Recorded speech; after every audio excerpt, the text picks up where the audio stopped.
আসসালামু আলাইকুম। আপনারা সবাই কেমন আছেন? আমি আপনাদের মাঝে হাজির হলাম আমার 3 নম্বর ব্লগ ভিডিও নিয়ে। এখন আমি যাচ্ছি এয়ারপোর্টের দিকে। তো বিশেষ একটা কাজে এয়ারপোর্ট যাওয়া প্রয়োজন। বাসা থেকে বের হলাম, বের হয়ে এখন হাতের ঝিল হয়ে আমি এয়ারপোর্ট যাব। যেতে যেতে আপনাদের দেখানোর চেষ্টা করব রাস্তাঘাটের কি পরিস্থিতি। আসলে দেখতেছেন যে আজকে শুক্রবার, শুক্রবার, তাই রোডঘাট খুবই ফাঁকা। মোটামুটি গাড়ি ঘোড়া নাই বললেই চলে, একটু কমই দেখা যেতেছে। তো আলহামদুলিল্লাহ যাচ্ছি, দেখা যাক। আর একটি কথা না বললেই নয়, মোটরসাইকেল চালানোর সময় এখন কিছু পোকা এসে পড়ে চোখে মুখে। তো পোকাগুলো আসলে খুবই পেইনফুল হয়। তার সামনে দেখা যায় বাইক ড্রাইভ করতে করতে যখন পোকাগুলি হঠাৎ চোখের মধ্যে লাগে, তখন আসলে খুব বিব্রতকর একটা পরিস্থিতির মধ্যে পড়ে যেতে হয়। আর হাতের ঝিল আসলে আগে অনেক ভাইরা পোস্ট করতো, মানে বাইকার ভাইরা পোস্ট করতো যে হাতের ঝিল ফাঁদ পেতে রাখে। হাতের ঝিল, তারপরে মগবাজার ফ্লাইওভার, এটির ওই জায়গাগুলোতে আসলে ওই ফাঁদ পেতে রাখে। ঠিক আছে, ফাঁদ পাতে। আবার এখন দেখবেন, আগে আমরা ঘুরে উড়াতাম ওই সুতা কিনে মাঞ্জা দিয়ে, এখন ঘুরে উড়ায় ইয়াং জেনারেশন। তারপরে যারা ওল্ড জেনারেশন, এবার জেনারেশন যারা আছে, তারা এখন এই ঘুরে উড়ায় রক সুতা দিয়ে। তা আসলে রক সুতা কিন্তু খুবই বিপজ্জনক একটা জিনিস। এটা যদি গলার মধ্যে প্যাঁচ লাগে কোনোভাবে, খুবই খারাপ একটা পরিস্থিতির মধ্যে পড়তে হয়। তো যারা, বিশেষ করে কথাগুলো বলার উদ্দেশ্য হচ্ছে এটাই, যারা বাসা বাড়ির ছাদে রক সুতা দিয়ে ঘুরে উড়ান, তারা আসলে এই যে যারা রাস্তায় চলাফেরা করে, আপনারা ঘড়িটা একজনের সাথে কাটাকাটি খেলে ওই সুতা ঘড়ি সহ রাস্তার মধ্যে পড়ে থাকে। এখানে কিন্তু সাধারণ মানুষের, বিশেষ করে যারা হেলমেট ছাড়া যারা বাইক চালায়, তাদের একটু বেশি প্রবলেম হয়। আমার মোটামুটি সবসময় হেলমেট থাকে, এরকম প্রবলেম হয় না। তো এগুলো আসলে খেয়াল করে চলা উচিত রাস্তায়। যদি সচেতনভাবে না চলেন, তো ছোট থেকে একটা বড় একটা দুর্ঘটনার সৃষ্টি হতে পারে। আর রক্ততলে যখন গলার পেঁচায়, মনে হয় যে কি বলবো, খুবই অস্বস্তি বোধ লাগে তখন, যে কি একটা অবস্থা। গলা একবারে ছিলে যায়, কারো কেটে যায়, কারো অনেকখানি কেটে যায়। এই রক্ততা দিয়ে কিন্তু একটা মানুষ মেরে ফেলা সম্ভব, এটার মোটামুটি যে মজবুত। আর দেখুন ভাইটা রাস্তা পার হয়, এখন যাচ্ছি। আলহামদুলিল্লাহ, ওয়েদারটাও খুবই সুন্দর, খুবই মনোমুগ্ধকর ওয়েদার।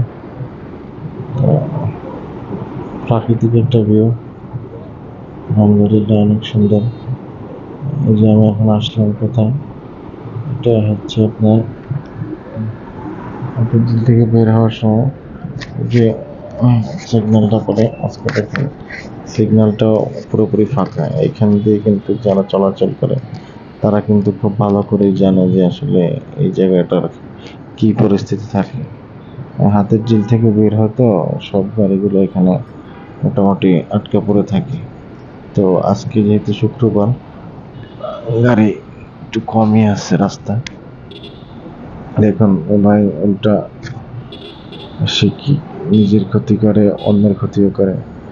যারা আসলে রং সাইডে বাইক চালায়, তারা শুধু নিজেরই ক্ষতি করে না, মানে উভয়ের ক্ষতি করে, দুই সাইডের মানুষেরই। তারপরে যে গাড়ি ঘোড়া এগুলার প্রবলেম হয় তারা। দেখুন মাত্র সিগন্যাল দেখা,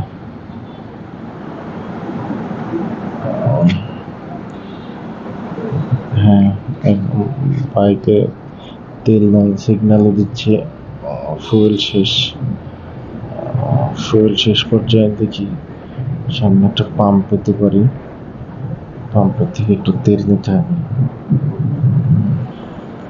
পাম্পে তো তেল নাই, গ্যাস এটাতে কি আছে, মেবি থাকতে পারে। হ্যাঁ, মনে হয় আছে, যেহেতু প্রাইভেট ট্রাভেল ঢুকছে, সিএনজি নাই, তেল থাকারই কথা।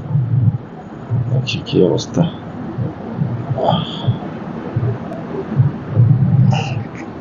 লাল গাড়ি,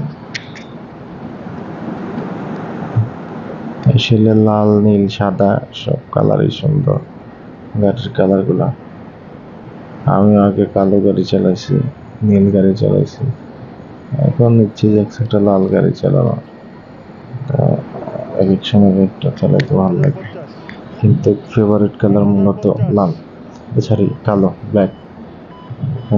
ব্ল্যাক দীর্ঘদিন চালাইছি, 7 বছরের মতো একটা ব্ল্যাক চালাইছি। তেল দিতেছে 1050 টাকার ফুয়েল নিতেছি, তো নিলে আমি 1000 বা 1050 এরকম নিতেই নেই, কারণ বারবার ওই পাম্প খুঁজে পাওয়াটা মুশকিল। এফআই গাড়িতে তো রিজার্ভ নাই, বলে আসলে রিজার্ভ দেওয়া হয়তো উচিত ছিল, রিজার্ভ নাই। সরাসরি পাইপ থেকে কার্বোরেটর ছাড়া সরাসরি লাইন করা, এই কারণে ফুয়েল ভরে রাখলে ভালো, যে কোনো অপ্রীতিকর সমস্যা যাতে না।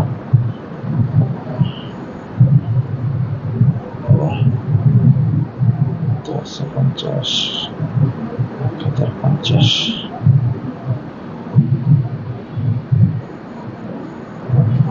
টাকা দিয়ে দিলাম,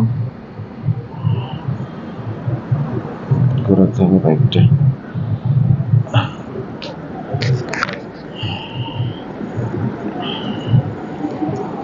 এখন সামনে কি অবস্থা, পিছনের রাস্তাটা যেমন ফ্রি, সামনের রাস্তাটা কি ফ্রি আছে নাকি ব্যস্ত। আসলে ঢাকা সিটিতে চলতে গেলে জ্যাম ট্যাম ঠেলে চলাটা খুবই কষ্টকর, কিন্তু কিছু করার নেই আমাদের, কারণ আমরা যে পরিমাণ ট্রাফিক সিগন্যাল অমান্য করি, অন্য কোনো দেশে এরকম অমান্য করে না ট্রাফিক সিগন্যাল। বাইরের রাষ্ট্রগুলো এই জন্য উন্নত, তারা আসলে সিগন্যালগুলো মানে, যে এখন সিগন্যাল দিচ্ছে এখন যাওয়া যাবে না। তো এর মধ্যে আমি একবার সেনানিবাসে গিয়েছিলাম, ভিডিওটা আপনাদের মাঝে শেয়ার করবো। তো কদিন পর সেনানিবাসের মতো একটা মানে ওই জায়গাটাই আসলে সুন্দর একটা পরিবেশ, সবাই রুলস মানে, তো ভালো লাগার একটা বিষয় হট কথা। জ্যাম পড়ে গেছে, জ্যাম না, সিগন্যাল, সরি সিগন্যাল।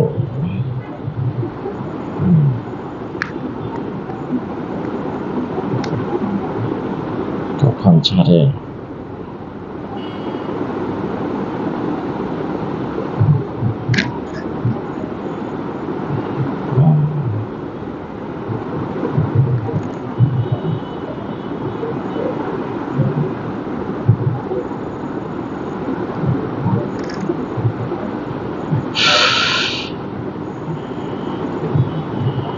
একটু ছাড়তেছে, লোকজনকে ডাউন সাইডে নিয়ে আসছে।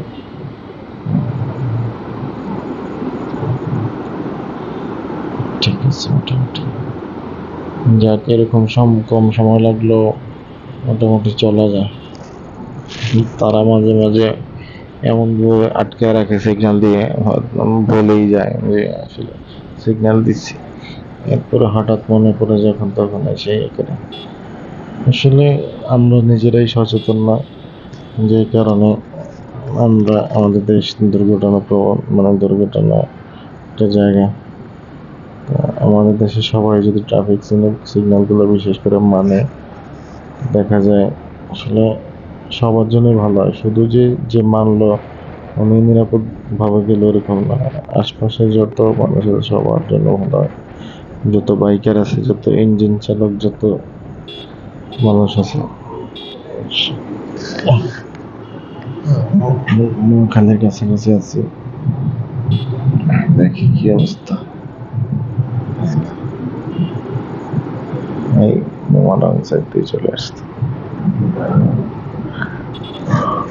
আর রং সাইড দিয়ে আসে যারা, আসুক মাঝে মাঝে বিপদে পড়লে, খুব বেশি বিপদে পড়লে, কিন্তু আসলে এটা কারোই কাম্য নয় যে রং সাইড দিয়ে বাইক নিয়ে বা যে কোনো যানবাহন নিয়ে আসা। আসুক, আসার একটা লিমিট আছে আপনার, একটু এই দেখুন, হ্যাঁ চাপাই দিছে আমার। এই যে সিনজিলা গুলো দেখেন, কোনো সিগন্যাল নেই, মানে জাস্ট ওর মন চাইছে ডান দিকে ঘোরা, ও দিয়ে নিল। এখানে কাউকে হর্ন দেওয়া বা জিজ্ঞেস করা, ওদের মাথায় এগুলো কাজ করে না যে একটু হর্ন দিই, আশপাশে কেউ থাকতে পারে না, এখানে ফাঁকা আছে, এখান দিকেই আমরা চলে যাই। এই যে কিছু সিএনজি ড্রাইভার আপনার এই ব্রিজে উঠলে যখন হালকা সিগন্যাল থাকে টোল দেওয়ার, তো কিছু সিএনজি আছে দেখবেন, তারা একবারে বাম পাশ দিয়ে মানে যাওয়ার চেষ্টা করে। তো হয় কি পিছনে অনেক মোটরসাইকেল থাকে, না হলে 40টা 50টা মোটরসাইকেল থাকে, তারা কিন্তু এই একটা সিএনজির জন্য বা যে কোনো ভাবে রাখছে, বা ও যাওয়ার চেষ্টা করতেছে, ওর বডিটা তো বড়, ওর বডিটা তো বাইকের মতো এরকম চাপানো না, তো ওর 3 চাকার গাড়ি, বাইক হলো আপনার 2 চাকা, তো একটু জায়গা বেশি লাগবে। তো আমাদের দেশে সিএনজি আছে লোকাল সার্ভিস হিসেবে, খারাপ না, এই লোকাল বাসগুলো থেকে ভালো, কিন্তু প্রাইভেট সার্ভিস সিএনজি নিয়ে মোটামুটি সব জায়গায় চলাফেরা করা যায়। শুনতেছি আবার অটো রিক্সা নাকি নাম্বার করে পারমিশন দিবে ঢাকার রাস্তায় চলার, এটা আসলে কতটুক সত্যতা নিউজে সেটা জানি না। তো সব কিছু মিলে বলবো যে আজকে যে শুক্রবার, ওয়েদারটা আলহামদুলিল্লাহ আলহামদুলিল্লাহ অনেক সুন্দর, মাশাআল্লাহ।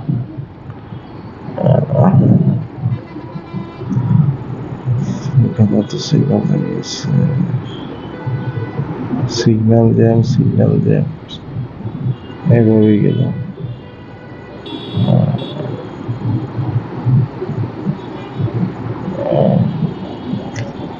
এখনো বিচারপতির গাড়ি টাড়ি হবে, পতাকা সাইডে আছে। এখানে যে ব্রিজটা আলপনা করছে, কত কোটি টাকা খরচ করে যেন আলপনা করছে, একটা নিউজে দেখলাম, জানি না আসলে ভিডিওর সত্যতা কতটুকু, তারা বলতেছে অনেক কোটি টাকা খরচ করে করছে, যে একটা তাদের ব্যক্তিগত বিষয়। এই যে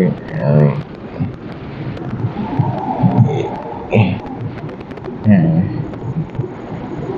সিবি চত্বরে ওই একটু মাটি কাটার দিকে যাব, ওখানে আবার একটা বড় ভাই দাঁড়িয়ে আছে, তার সাথে একটু দেখা করতে যাব, এরপরে দিক দিয়ে আমি এয়ারপোর্টের উদ্দেশ্যে রওনা দিব।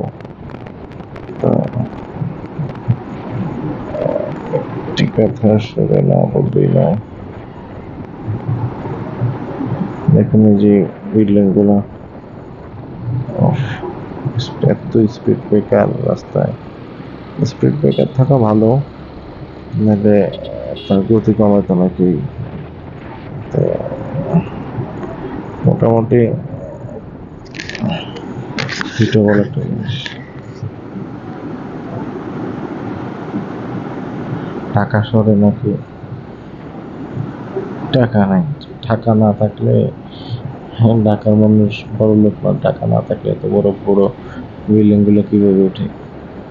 টাকা নাই, পয়সা নাই, এটা নাই সেটা নাই, আসলে বাঙালিরা আছে সবই, বাঙালি হলো শৌখিন জাতি। এখন কাজ শেষ করলাম।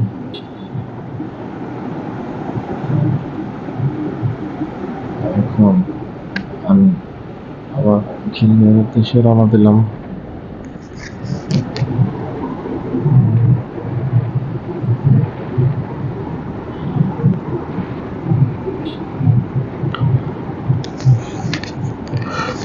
প্রকৃতির সৌন্দর্য, প্রকৃতি আসলে বেমানি করে না। প্রকৃতির সৌন্দর্য কত সুন্দর।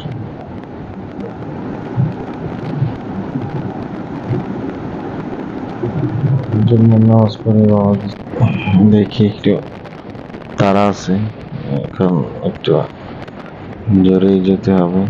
তো অবশ্যই নিরাপদ গতিতে যাওয়াই উত্তম।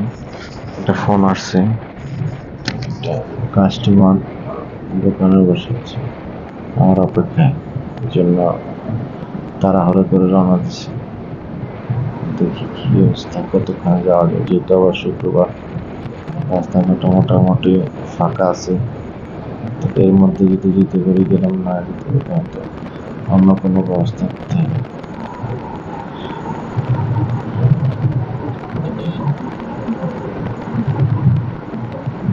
কত সুন্দর ভিউ মাশাআল্লাহ।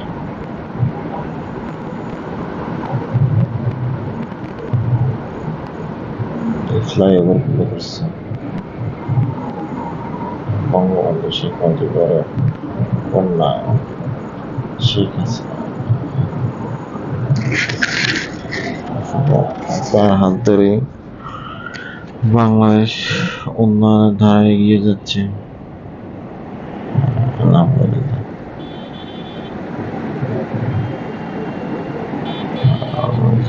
বাসগুলো এমন আড়াআড়ি করে রাখে, আর কাউকে যেতে দেয় না। যখন নিজে আর সহ্য করতে না পারে তখন একটু সাইড দেয়, ম্যাক্সিমাম ডান দিকে অথবা বাম দিকে। এগুলো একমাত্র লোকাল সার্ভিস যেগুলো আছে এগুলোর জন্যই করে। চা, সিগারেট এগুলা ভিতরে খাওয়া ঠিক না, এগুলা খাইতে মন সেটা বাইরে গিয়ে খাবেন।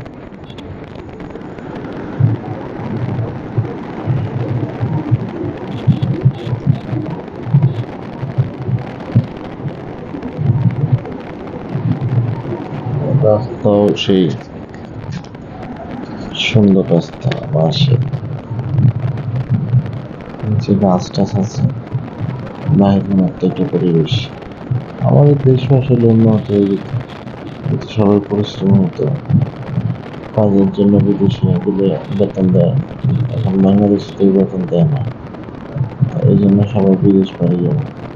আপনি আসবেন ইনশাল্লাহ, যতটুকু সম্ভব কমা রাখবো। আপনার ফোন নম্বর আমার কাছে সেভ করা আছে, সাগর ভাই লেখা। ঠিক আছে ভাই, ওকে।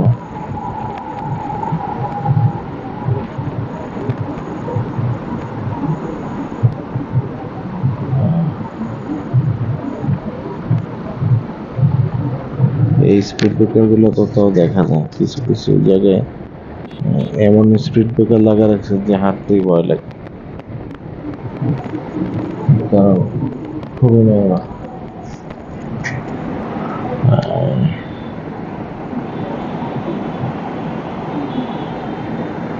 এই গাড়িগুলি আগে আপনার ঘন্টার পর ঘন্টা জ্যামে বসে থাকতো, আধা ঘন্টা, 10 মিনিট, 15 মিনিট, এমনকি 1 ঘন্টাও আমাদের অবগত হয়েছে। ওই দিন একটা ছেলের টেক্সটা ব্যবহার, এই জন্য আপনাকে জানাতে আসলাম। এই ছেলেটাকে যত তাড়াতাড়ি সম্ভব মানে না করে দেন। কারণ নতুন একটা ছেলে আসলে, ছেলে অথবা মেয়ে, আমার সাথে কথা বলে কিন্তু একটু ভালো একটা গুড রিলেশন রাখে।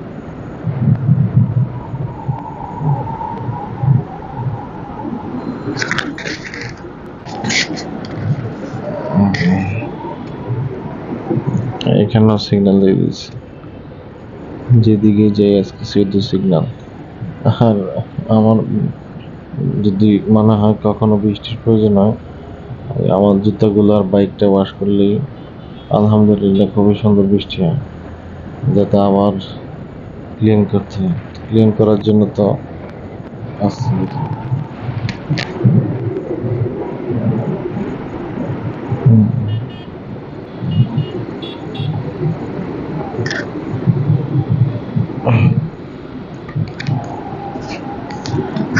এটা সাইডে যারা নিজের জায়গা অবস্থা এলিগেটেড এক্সপ্রেসে আমাদের সৌভাগ্য নাই বাইকেতে ওঠা।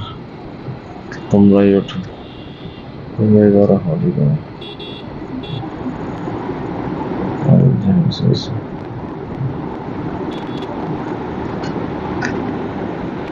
তো মোটামুটি এটা খারাপ না, আলহামদুলিল্লাহ খুবই সুন্দর, খুবই সুন্দর ভিউ।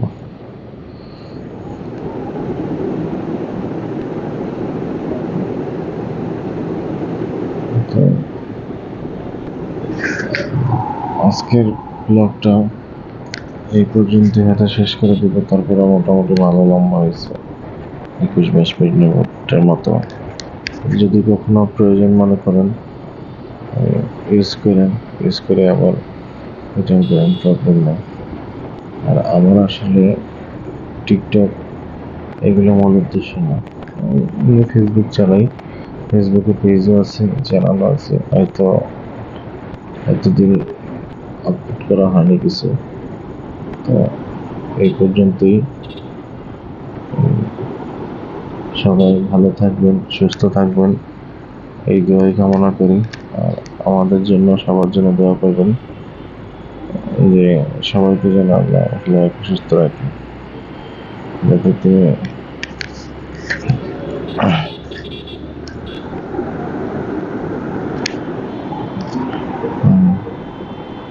সবাই ভালো থাকবেন।